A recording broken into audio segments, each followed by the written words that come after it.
تو بھی ہے شیوائے ارباب ریا میں کامل، تو بھی ہے شیوائے ارباب ریا میں کامل، دل میں لندن کی ہوس، لب پہ تیرے ذکر حجاز۔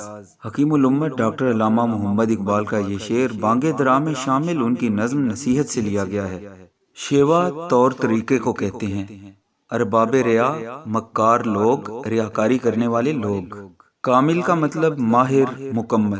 ہوس سے مراد تمنا، خواہش یا لالچ۔ ذکر حجاز کا مطلب سرزمین حجاز کا ذکر، وہ سرزمین جہاں پہ مکہ مکرمہ اور مدینہ منورہ جیسے مقدس و مکرم شہر آباد ہیں۔ اس کے علاوہ ذکر حجاز کا مطلب مذہب یا اسلام کی باتیں کرنا بھی ہے۔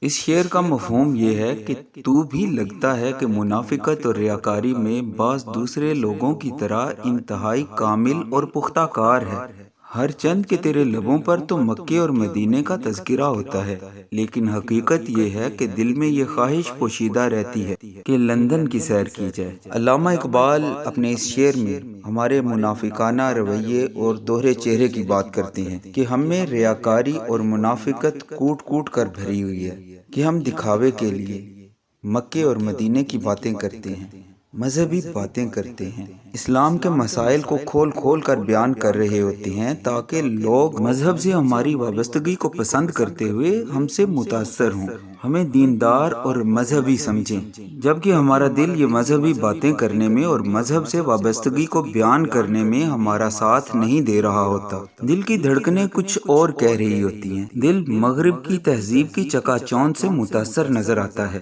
اور ہمارے دلوں میں یہی خواہش انگڑائی لے رہی ہوتی ہے کہ کہیں لندن کا ٹکٹ مل جائے اور ہم یورپ یاترا کے لیے نکل کھڑے ہوں۔ اکبر الہ آبادی نے اسی بات کو تنزیہ انداز میں ذرا اور طرح سے بیان کیا ہے۔ اکبر کہتے ہیں، شیخ سدھاریں کعبے کو ہم انگلستان دیکھیں گے، شیخ سدھاریں کعبے کو ہم انگلستان دیکھیں گے، وہ دیکھیں گھر خدا کا، ہم خدا کی شان دیکھیں گے۔